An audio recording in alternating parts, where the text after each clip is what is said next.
ভারতবর্ষের মাটিতে এনআরসি শুরু হলো, যারা বিদেশি।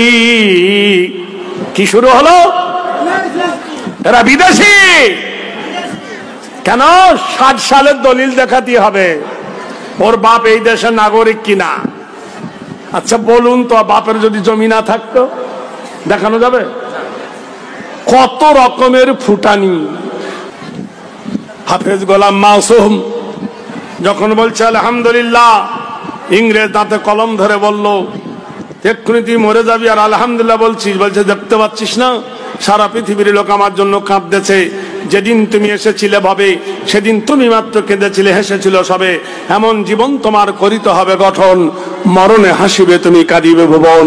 আমি মরে যাব, পৃথিবী কাঁপবে হাসতে হাসতে।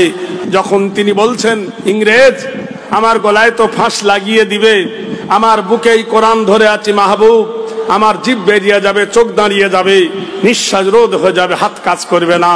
আমার কোরআনটা যেন আমার বুক থেকে ছিটকে মাটিতে পড়ে না যায়। ভাইরা আমার, বন্ধুরা আমার, প্রেম দিয়ে গেছেন পৃথিবীর মানুষকে, শিখিয়ে দিয়ে গেছে মরণের পরে আমাদের এমন একটা জীবন আছে